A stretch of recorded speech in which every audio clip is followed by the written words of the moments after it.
ठीक है, आइए शुरू करते हैं कॉन्ट्रैक्ट अकाउंटिंग का दूसरा भाग। पहले भाग में हम लोगों ने 15 क्वेश्चन पढ़ा था। अगर आपको पहला भाग नहीं पढ़ा है तो डिस्क्रिप्शन बॉक्स में उसका लिंक डाल दूंगा, आप उसे पढ़ लीजिएगा। ठीक है, दूसरा भाग पढ़ते हैं। क्वेश्चन नंबर 16 से शुरू होता है। क्वेश्चन है progress payment receive from the contractor, यानी कि कॉन्ट्रैक्टी किसे कहते हैं वो आप जानते हैं, ठेका देने वाला जो होता है। प्रोग्रेस पेमेंट को क्या किया जाता है? पहला ऑप्शन है क्रेडिट टू कॉन्ट्रैक्ट अकाउंट, दूसरा है credit to contractive personal account, debit to contract account, और डी है ट्रीटेड एज अ रेवेन्यू। बच्चों, अगर कोई व्यक्ति हमें पैसे देता है तो हम जर्नल एंट्री के नियम से जानते हैं कि रिसीवर डेबिट होता है, ठीक है, और गिवर क्रेडिट होता है। तो यहाँ पर डेबिट क्रेडिट की ही बात कर रहा है, तो वही डबल एंट्री सिस्टम ही अप्लाई होगा। और आप जानते हैं कि cost accounting is the part of financial accounting, ठीक है, वो उसी का हिस्सा होता है। जो फिनेंशियल अकाउंटिंग की लिमिटेशन थी उसको सुधार करने के लिए जो है कॉस्ट अकाउंटिंग आया, और कॉस्ट अकाउंटिंग में भी डबल एंट्री सिस्टम ही लागू होता है जो फिनेंशियल पे लागू होता है। तो यहाँ पे कॉन्ट्रैक्टी से हमें पैसे मिल रहे हैं तो उसके अकाउंट को हमें क्या करना पड़ेगा? क्रेडिट करना पड़ेगा। गिवर इज क्रेडिट, तो कौन सा ऑप्शन सही होगा? बी। रिसीवर डेबिट होता है और गिवर क्रेडिट होता है। अगला क्वेश्चन लिखा है when a contract is nearly completed the profit is estimated based on. देखिए, जब मैंने आपको बताया था, इसमें चारों ऑप्शन दिख रहा है, ए बी सी डी नाम दिख रहा है, ठीक है। आइए, मैंने आपको बताया था कि कॉन्ट्रैक्ट को कई पार्ट में बांटा जाता है। वो कारण क्या होता है कि लंबे समय तक चलता है। तो जब प्रॉफिट होता है तो पहले हम देखते हैं कि 25% से कम है, क्यों 25% से कम। फिर हम देखते हैं कि 25 से 50 के बीच में, फिर होता है 50 से 90 के बीच में, और फिर होता है 90 से ऊपर, ठीक है, एबव 90%, ठीक है बच्चों, ये होता है। अब आप बताइए 25% से कम रहता है तो कोई प्रॉफिट नहीं भेजा जाता है। No profit transfer to profit and loss account, all amount transfer to work in progress. 25 से 50 रहता है तो क्या होता है? 1/3 भेजा जाता है। 50 से 90 होता है 2/3। अब काम 90% तक हो चुका है, 10% काम बाकी है और वर्ष की समाप्ति होने वाली है, तो क्या उतने ही काम के लिए 15 दिन का काम बाकी है, 20 दिन का काम बाकी है, क्या हम अगले फाइनेंशियल ईयर में पूरे एक साल इंतजार करेंगे प्रॉफिट निकालने के लिए? नहीं ना। तो हम क्या करते हैं कि एस्टिमेट कर लेते हैं कि अगले 20 दिन में क्या कितना खर्चा आना है, ठीक है। जैसे मान लीजिए आपने बिल्डिंग का कॉन्ट्रैक्ट लिया, पेंटिंग हो गई, ठीक है, दरवाजे लग गए हैं, सारा काम कंप्लीट हो चुका है, बस क्या करना है? टोटी लगवाना है और पर्दा लगवाना है, इतना ही काम बाकी है, तब तक वर्ष की समाप्ति हो गई। इसको बोलते हैं नियरली कंप्लीटेड कॉन्ट्रैक्ट, यानी जो काम 90% से ज्यादा हो चुका है, 10% काम बाकी है, तो उसी को कहते हैं नियरली कंप्लीटेड कॉन्ट्रैक्ट। तो जो 10% का खर्चा है उसको एस्टिमेट करके हम कॉन्ट्रैक्ट अकाउंट के डेबिट साइड में लिख करके और प्रॉफिट निकाल लेते हैं, ठीक है, यही काम किया जाता है। अब इसमें कह रहा है कि जब कोई ठेका लगभग पूरा होने वाला होता है तो लाभ का अनुमान किस आधार पर लगाया जाता है? बेसिस क्या होता है? पहला लिखा है notional profit, estimated total profit, C है कैश रिसीव, और डी है कॉस्ट वर्क सर्टिफाइड। बच्चों, मैंने अभी कई बार बोला कि एस्टिमेट किया जाता है, तो कौन सा ऑप्शन सही होगा? बी ऑप्शन सही होगा। वो क्या होता है? एस्टिमेशन पे आधारित होता है कि संभावित टोटी कितने की हो सकती है या पर्दे कितने के लग सकते हैं। नेक्स्ट क्वेश्चन है, इंग्लिश ऊपर चला गया, हिंदी पढ़ लेते हैं। लिखा है यदि किसी ठेके को यानी किसी कॉन्ट्रैक्ट को प्लांट जारी किया जाता है और साल के अंत में स्टोर में वापस कर दिया जाता है तो ठेका खाते को, यानी कि आपने वर्ष की शुरुआत में प्लांट इशू किया काम करने के लिए और वर्ष के अंत में फिर वो प्लांट वापस कर दिया, ठीक है, तो साल भर तक काम किया है ना, तो क्या किया जाएगा? पहला ऑप्शन है डेबिट विद फुल वैल्यू, दूसरा ऑप्शन है credit with depreciated value, C है both and A and B, और डी है नन। देखो बच्चों, जब कॉन्ट्रैक्ट अकाउंट हम बनाते हैं तो जब उसका लेजर तैयार करते हैं तो कोई भी प्लांट अगर इशू किया जाता है, ठीक है, तो इशू करते समय आप दोनों तरीका अपना सकते हैं। आप चाहें तो डिप्रिसिएशन लगा सकते हैं और चाहें तो आप प्लांट जितने में गया उसको लिख दीजिए डेबिट में, क्योंकि हो सकता है कि मान लीजिए ये हमारा कॉन्ट्रैक्ट अकाउंट है, रियली में तो हमें कॉन्ट्रैक्ट में उतना ही लिखना है जितना वास्तव में प्लांट यूज हुआ, और वो कितना यूज हुआ ये डिप्रिसिएशन से तय होता है। तो हम चाहें तो सीधे लिख सकते हैं टू डिप्रिसिएशन, और प्लांट लिखने की कोई आवश्यकता नहीं है, जो हमारा पहला ऑप्शन कहता है। या फिर दूसरा तरीका क्या है? दूसरा तरीका ये होता है कि हम क्या करते हैं, जब अपना कॉन्ट्रैक्ट अकाउंट बनाते हैं तो यहाँ लिख देते हैं टू प्लांट, जितने पे गया, मान लीजिए कितने पे गया, 1 लाख रुपए, और हमारे पास वापस आया 70,000, तो हम इधर लिख देंगे बाई प्लांट कितने रुपए, 70,000। तो बताइए ऑटोमेटिकली जो है चार्ज कितना हुआ, 30,000 चार्ज हुआ ना। तो चाहे हम तो ऐसे भी लिख सकते हैं या सीधे लिख सकते थे डेप्रिसिएशन 30,000, तब भी बात वही है।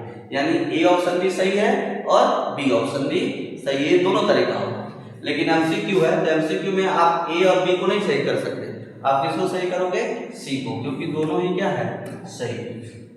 नेक्स्ट लिखा है rectification cost of defective work is, अगर दोषपूर्ण कार्य में सुधार की लागत है, अगर मान लीजिए कोई काम है दोषपूर्ण हो गया, थोड़ा उसको रेक्टिफाई किया गया, तो फिर वो क्या किया जाएगा? पहला ऑप्शन है debited to contract account, B है credited to contract account, C है debited to profit and loss account, और डी है रिकवर फ्रॉम कस्टमर। ये बताइए डिफेक्ट किसके कारण होता है? आपके कारण होता है, कस्टमर के कारण नहीं होता, तो ये ऑप्शन नहीं होगा। ठीक है, प्रॉफिट एंड लॉस अकाउंट में वो भेजा जाता है जो वसूल होने की उम्मीद नहीं होती। ठीक है, अब नॉर्मल टाइप का जो होता है वो जाता है, तो ये भी नहीं होगा। अब चूंकि ये खर्चा है तो क्रेडिट हो नहीं सकता, तो ये भी नहीं होगा। तो कौन सा ऑप्शन होगा? ये होगा। अगर आपने कुछ रेक्टिफिकेशन किया, जैसे मान लो कॉन्ट्रैक्ट बिल्डिंग बन रही है ना, बिल्डिंग का सांचा तैयार किया गया, सांचा तैयार करने के बाद थोड़ा सांचा टेढ़ा हो गया, तो फिर दीवार को सीधा करने के लिए मोटा प्लास्टर लगाया गया, तो वो रेक्टिफिकेशन करने का खर्चा, उसमें तो कुछ खर्चा आएगा कि नहीं आएगा, तो उससे दीवार की कॉस्ट क्या होगी, बढ़ जाएगी। ठीक है, नेक्स्ट आगे बढ़ते हैं। अगला क्वेश्चन है in the balance sheet work in progress show as, balance sheet के अंदर जो वर्क इन प्रोग्रेस होता है उसको किस रूप में शो किया जाता है? अंशु बेटा, वर्क इन प्रोग्रेस क्या होता है? वर्क इन प्रोग्रेस वो होता है जिसपे हमने कुछ काम कर दिया। ठीक है, तो जब कुछ काम कर दिया, कुछ हमने खर्च कर दिया, तो हमारी संपत्ति बन जाएगी ना। क्यों? तो बैलेंस शीट की किस साइड में दिखाना चाहिए, लायबिलिटी साइड में कि एसेट साइड में? स्वाभाविक सी बात है एसेट साइड में उसे दिखाना चाहिए, ताकि क्योंकि उस पर हमने कुछ खर्च कर दिया। अब आइए देखते हैं कोई ऑप्शन है क्या। पहला लिखा है चालू है, तो ये होगा नहीं, ये तो हमारा एसेट बनेगा ना, तो ये ऑप्शन नहीं होगा। B option fix asset, fix asset नहीं होगा। फिर करंट एसेट, करंट एसेट, ठीक है, यही होगा करंट एसेट। और तीसरा है, चौथा है कैपिटल रिजर्व, तो ये तो होगा नहीं। तो कौन सा ऑप्शन सही था? सी ऑप्शन सही था, करंट। पेन ले लिया, वैसे ही बता देगा, चलो खींच दिया, आ गया पेन तो खींच दिया। अगला क्वेश्चन है most of the expenses is contract costing. आप जानते हैं एलिमेंट ऑफ कॉस्ट में पढ़े हैं कि जो कॉस्ट के एलिमेंट होते हैं वो 3 होते हैं। एक होता है मटेरियल, लेबर और एक्सपेंस, और फिर इनको 2 पार्ट में बांटा जाता है, एक डायरेक्ट एक्सपेंस और एक इनडायरेक्ट। मटेरियल भी डायरेक्ट होता है, इनडायरेक्ट होता है, लेबर भी डायरेक्ट होता है, इनडायरेक्ट होता है, और एक्सपेंसेस भी डायरेक्ट और इनडायरेक्ट। डायरेक्ट उसे कहते हैं जिसे आसानी से आइडेंटिफाई किया जा सकते, किसी जॉब से रिलेटेड किया जा सकता है। कॉन्ट्रैक्ट ऐसी चीज होती है कि जहां भी काम होता है वो दिखता है। इनडायरेक्ट क्या होता है, फैक्ट्री के अंदर होता है, जैसे फैक्ट्री एक्सपेंसेस में, ऑफिस है, सेलिंग के खर्चे हैं। कॉन्ट्रैक्ट में क्या होता है, सेलिंग तो पहले से तय होता है, क्योंकि वो व्यक्ति ऑर्डर देके काम करवा रहा है, तो सेलिंग के कोई खर्चे तो आएंगे नहीं, है ना। अब वहां पे ऑफिस है, तो ऑफिस में अब ठेका साइड पे कौन सा ऑफिस रहेगा, ठीक है, ऑफिस होता है लेकिन वो जनरल होता है, सबके लिए होता है, तो थोड़ा बहुत ऑफिस के खर्चे उस पर चार्ज किए जाते हैं, थोड़े बहुत। फैक्ट्री तो मान लीजिए होता नहीं, काम होता है, जहाँ पे काम कराना होता है वही होता है, लेकिन थोड़े बहुत इनडायरेक्ट खर्चे होते हैं, है ना, थोड़े बहुत। लेकिन मैक्सिमम खर्चा कौन सा होता है, डायरेक्ट होता है। मैक्सिमम खर्चा कौन सा होता है, डायरेक्ट। इसमें कोई ऑप्शन है क्या, आइए देखते हैं कौन सा ऑप्शन है इसमें, बी ऑप्शन। तो बी ऑप्शन क्या होगा, डायरेक्ट ऑप्शन आपका होगा, बी पे टिक कर देना। चलिए आगे बढ़ते हैं। अगला क्वेश्चन है, निम्नलिखित में से किसी ठेका खाते में डेबिट नहीं किया जाता, Which the following is not debited to contract account। इनमें से कौन सा डेबिट नहीं होगा। डेबिट किसको करते हैं, खर्चे को करते हैं। आइए देखते हैं, वेजेस को डेबिट करोगे, मटेरियल डेबिट होगा, वैल्यू ऑफ वर्क सर्टिफाइड और प्लांट हायर चार्ज। देखिए ये और ये तीनों क्या होंगे, डेबिट होंगे, तीनों खर्चे हैं, और इन्हीं तीनों खर्चों को जोड़ने के बाद आता है टोटल खर्चा, और फिर उसको हम सर्टिफाइड कराते हैं तो वर्क सर्टिफिकेशन होता है, ठीक है, और वर्क सर्टिफाइड क्रेडिट साइड में लिखा जाता है। तो किसके बारे में पूछा है, डेबिट के बारे में पूछा है, तो कौन सा सही होगा, सी। अंशु जी, ये अंशु जी, तीन लोग बैठे हुए, अंशु जी देखिए यहाँ एक्सप्लेनेशन में लिखा है, this is show on the credit side as part of work in progress. अगला क्वेश्चन है, material supply by contractee is, कौन मटेरियल की सप्लाई कर रहा है, कॉन्ट्रैक्टी कर रहा है। कॉन्ट्रैक्टी कौन व्यक्ति होता है, जो किसी दूसरे व्यक्ति से काम करा रहा है, ठीक है। अब दूसरे व्यक्ति से काम करा रहा है, मान लीजिए, तो कुछ मटेरियल वो स्पेशली कहता है कि मेरा लगे, जैसे मान लीजिए बिल्डिंग बनवाना है, तो आप कॉन्ट्रैक्टर हैं, तो आप लगवा रहे हैं शीशम का, वो क्या बोलते हैं, दरवाजा, चौखट, पल्ला जो भी लगता है वो शीशम की लकड़ी का लगवाना चाहते हैं, क्योंकि आपने उसी के हिसाब से एस्टिमेशन किया। लेकिन अब कॉन्ट्रैक्टर ये चाहता है, कॉन्ट्रैक्टर ये चाहता है कि सखुआ का लगवाइए या सागौन का लगवाइए, तो कॉन्ट्रैक्टर कहता है ठीक है तो दे दीजिए, हम लगवा देते हैं। तो वहां पर कई बार ऐसा होता है कि कुछ मटेरियल की सप्लाई जो है कॉन्ट्रैक्टी के द्वारा किया जा सकता है। इस कंडीशन में प्रश्न ये पूछ रहा है, क्या इसे हम कॉन्ट्रैक्ट अकाउंट में डेबिट करेंगे। तो बताओ बच्चों, क्या ये खर्चा आपका है, नहीं है ना, खर्चा किसका है, किसी और का। मान लीजिए जया ड्रेस सिलवा रही है ना, अब उस ड्रेस में इनको अलग से झालर लगवाना है, ठीक, तो दर्जी कहता है कि अगर झालर लगवाना है तो लेके आइए, तो झालर ये खरीद के ला के दे दी, ठीक है बच्चों। तो बताइए क्या दर्जी का कुछ खर्च हुआ, नहीं हुआ ना, तो क्या वो कॉस्ट में जोड़ेगा, नहीं जोड़ेगा। तो वही चीज है, यहाँ पे लिखा है debit to contract account. Option ये वाला तो सही नहीं लग रहा है, not debited to contract account. कौन सा सही होगा, बी ऑप्शन सही होगा, ठीक है बच्चों, बी ऑप्शन क्या होगा, सही। आगे बढ़ते हैं, देखिए नोट में लिखा है, it is debited, it must also be credited at the end of the neutralise the effect of profit. कहा है अगर आपने बाय मिस्टेक डेबिट कर भी दिया तो फिर उसे आप क्या कर दीजिए, क्रेडिट कर दीजिए, ताकि जो इफेक्ट है वो डेबिट क्रेडिट होके खत्म हो जाए। आमतौर पे डेबिट नहीं किया जाता है। अगला क्वेश्चन है, cash receive ratio is calculated as. Cash receive ratio कैसे कैलकुलेट किया जाता है। पहला cash receive upon work certified, यही फार्मूला होता है, ठीक है ना। फार्मूला कौन सा होता है, यही होता है, ए ऑप्शन सही है। देखो जब प्रॉफिट निकालते हैं, प्रॉफिट ट्रांसफर करते हैं, तो फार्मूला क्या बनता है, फार्मूला बनता है यहाँ पर जो हमारा प्रॉफिट होता है उसको हम एस्टिमेटेड प्रॉफिट या नोशनल प्रॉफिट।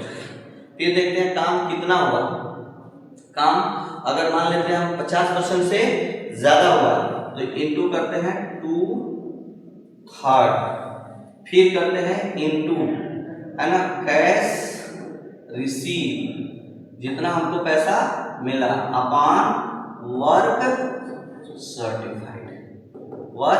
सर्टिफाइड, जिस पे निकालना होता है उसको नीचे रखते हैं ना, तो जितना वर्क सर्टिफाइड हुआ उसी का पैसा हमें मिलता है ना, इसीलिए वर्क सर्टिफाइड नीचे रहेगा। तो कौन सा ऑप्शन सही है? ए, कैश रिसीव बटे वर्क सर्टिफाइड। नेक्स्ट अगला क्वेश्चन, क्वेश्चन नंबर 26 लिखा है if a contract is completed in the same financial year, यानी जिस फाइनेंशियल ईयर में आपने कॉन्ट्रैक्ट लिया उसी फाइनेंशियल ईयर में कॉन्ट्रैक्ट पूरा हो गया, छोटा contract, the entire profit is, हमें पता चल गया काम लिया 6 महीने 7 महीने 10 महीने 11 महीने पूरा हो गया, प्रॉफिट मिल गया, तो प्रॉफिट मिल गया तो प्रॉफिट कहाँ बेचते हैं? प्रॉफिट एंड लॉस अकाउंट में ना। तो कौन सा ऑप्शन सही होगा? ए ऑप्शन सही है, transfer to profit and loss account. Next question number 27, penalty paid for delay in completion of a contract is, यानी कि प्रश्न है कि ठेका पूरा न करने में देरी के लिए दिया गया जुर्माना, दंड क्या होगा? गलती है आपकी, आपने टाइम से पूरा नहीं किया, ये क्या है? एबनॉर्मल है, और एबनॉर्मल चीजें कॉस्ट का हिस्सा नहीं होती। ठीक है, तो आइए देखते हैं क्या ऑप्शन है। पहला ऑप्शन है डेबिटेड टू कॉन्ट्रैक्ट, नहीं होगा ये ऑप्शन नहीं होगा, क्योंकि डेबिट करने का मतलब कि वो कास्ट का पार्ट बन जाएगा। डेबिट करने का मतलब क्या होगा बच्चों? वो कास्ट का पार्ट बन जाएगा, इसलिए ये ऑप्शन नहीं होगा। फिर लिखा है debited to general profit and loss account, ये debited to general profit and loss, ये आपका व्यक्तिगत है, ठीक है, इसके लिए कॉन्ट्रैक्टी जिम्मेदार नहीं है। तो कौन सा ऑप्शन सही होगा? बी। आगे बढ़ते हैं, अगला क्वेश्चन है a contract is consider large. अच्छा, किसे बड़ा कॉन्ट्रैक्ट कहेंगे? मैंने शुरू में बताया था कि अगर कोई कॉन्ट्रैक्ट 1 वर्ष से ज्यादा समय के लिए चले, यानी एक फाइनेंशियल ईयर से ज्यादा के लिए चले, तो उसे हम क्या कहते हैं? बड़ा कॉन्ट्रैक्ट। और 1 साल के अंदर हो जाए तो क्या हो जाए? छोटा कॉन्ट्रैक्ट। माने 10-5 साल चले, कहते हैं बहुत बड़ा कॉन्ट्रैक्ट मिला है ना, 10 साल तक इससे लाभ हमको कमाना है। तो इसमें कोई ऑप्शन है क्या ऐसा? आइए देखते हैं। The amount is huge, amount से नहीं मतलब है it take more than 1 accounting period to complete, 1 वर्ष से ज्यादा, यही ऑप्शन है सही, ठीक है, बी ऑप्शन सही। अगला क्वेश्चन है the document containing the term of contract is called, यानी कॉन्ट्रैक्टी और कॉन्ट्रैक्टर के बीच में जो एग्रीमेंट होता है काम कराने का, उसके लिए जो प्रपत्र तैयार किए जाते हैं उस डॉक्यूमेंट को क्या कहते हैं? ठीक है, जब भी आप बीआरएफ में पढ़े हो, कोई भी व्यक्ति, एक व्यक्ति दूसरे व्यक्ति के साथ कॉन्ट्रैक्ट करता है, समझौता करता है, तो उसको हम डीड कहते हैं। क्या कहते हैं? डीड, ठीक है। और जैसा हुआ होता है, अगर जैसे पार्टनरशिप में पढ़ा, अगर पार्टनर्स के बीच में हुआ तो क्या हो जाएगा? पार्टनरशिप डीड, ठीक है। अब उसी तरह से इंश्योरेंस में आपने देखा कि अगर मान लीजिए इंश्योरेंस कराने वाला और इंश्योरेंस करने वाले भी बीच में हुआ तो उसको बोलते हैं इंश्योरेंस डीड, बोलते हैं कि नहीं बोलते? तो इसी तरह से यहाँ कॉन्ट्रैक्ट और कॉन्ट्रैक्टी के बीच में होता है तो उसे क्या कहेंगे? Contract deed. ये ऑप्शन सही है। बहुत तेज है आप लोग भाई। आगे बढ़ते हैं। अगला क्वेश्चन है reserve for unrealised profit are credited, ऐसा प्रॉफिट जो कमा तो लिया है लेकिन रियलाइज नहीं हुआ, मिला हमें नहीं है, अवास्तविक, ठीक है। प्रश्न है अवास्तविक लाभ के लिए रिजर्व क्यों बनाया जाता है? आप रिजर्व क्यों बनाते हैं? पहला ऑप्शन है A option reduce tax, B option है मीट फ्यूचर अनसर्टेनिटीज, यानी जो भविष्य में अनिश्चितता है, ठीक है। कोई व्यक्ति घर क्यों बनाता है? इसलिए ना कि जो भविष्य में आंधी तूफान ठंडी आने वाली है उससे हम बच सके। पैसे सेविंग करके क्यों रखते हैं? क्योंकि हो सकता है मान लीजिए भविष्य में शादी करना है, विवाह करना है, बीमारी है, है ना, किसी का पेट खराब हो सकता है, तो उसके लिए वो पैसा बचा के रखता है ताकि वो क्या करेगा, दवा करवाएगा। उसी तरीके से यहाँ भी कौन सा ऑप्शन सही होगा, बी ऑप्शन, अनिश्चितता को सहन करने के लिए। आइए बच्चों, ठेका लागत किसमें प्रयुक्त होता है, ठीक है, वायुयान उद्योग में, यानी कि aeroplane industry, automobile industry, building construction और नन ऑफ दीज। अब ये भी हमको बताना पड़ेगा क्या, कौन सा ऑप्शन सही होगा, सी ऑप्शन सही होगा। ये तो बहुत देर से हम लोग इसी की चर्चा ही कर रहे हैं, चर्चा कर रहे हैं। आगे बढ़ेंगे, अगला क्वेश्चन है, कार्य प्रगति की मात्रा किन भागों की बनी होती है। The amount of work in progress consist of, पहला ऑप्शन है प्रमाणित कार्य एवं अप्रमाणित कार्य, दूसरा है अप्रमाणित कार्य की लागत, तीसरा ऑप्शन है प्रमाणित कार्य का मूल्य और अप्रमाणित कार्य की लागत। देखो ये ऑप्शन है प्रमाणित कार्य कम अप्रमाणित कार्य की लागत, वर्क सर्टिफाइड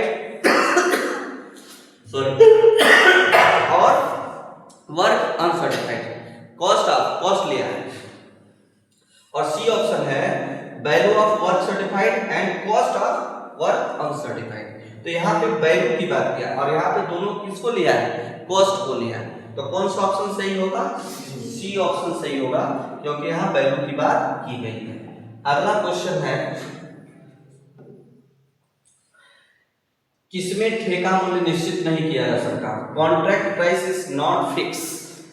किसमें, जिसमें हम कॉस्ट के बारे में अनुमान नहीं लगा सकते, उसी के बारे में नहीं हो सकता। तो पहला है कॉस्ट प्लस कॉन्ट्रैक्ट, दूसरा है मूल्य वृद्धि की धारा में, यानी कि in case of escalation class, दोनों मामले में।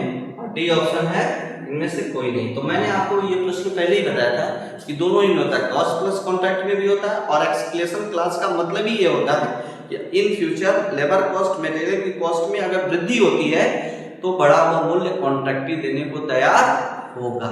तो कौन सा ऑप्शन सही है, सी ऑप्शन सही है, दोनों में होता है। Next question number 34, contract account is prepare. Contract account कौन प्रिपेयर करेगा, अकाउंट कौन मेंटेन करता है, जो काम करता है ना।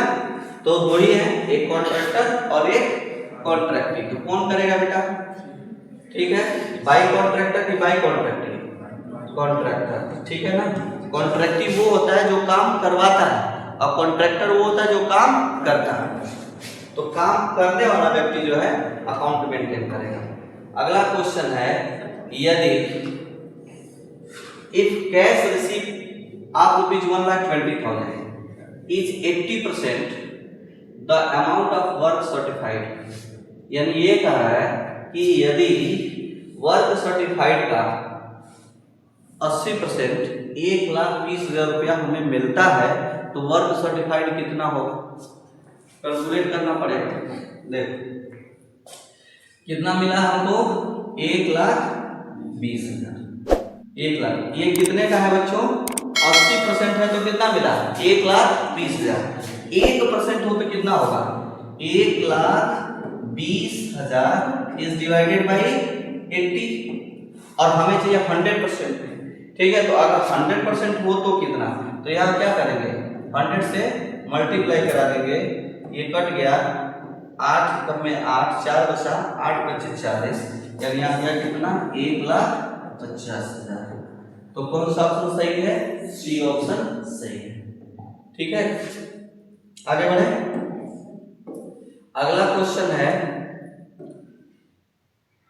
If contract work is more than half completed, then the correct formula for the transferring the profit to the profit and loss account। ये तो मैं तो कई बार अभी बताया हूँ आपको, यानी पूछ रहा है कि अगर काम 50% से ज्यादा हो गया, वन हाफ का मतलब 50% से ज्यादा हो गया, तो प्रॉफिट भेजने का इसमें सही फार्मूला कौन सा है।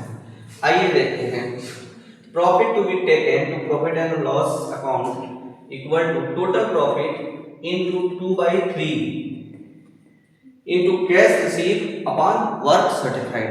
यही सही है? Yes sir. ठीक है, तो आगे बढ़ने की जरूरत नहीं है, यही सही है। ठीक है ना?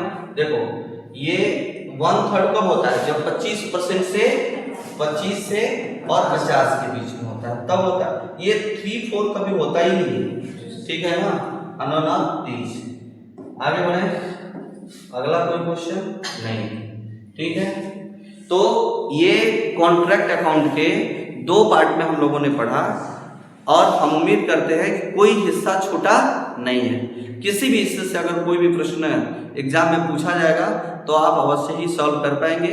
इसलिए अगर हमने आपको बढ़िया से समझाया हो, मेरा समझाया हुआ आपके समझ में आ रहा हो, तो आप चैनल को सब्सक्राइब करिए और अपने क्लास में पढ़ने वाले अन्य बच्चों को शेयर कीजिए। धन्यवाद।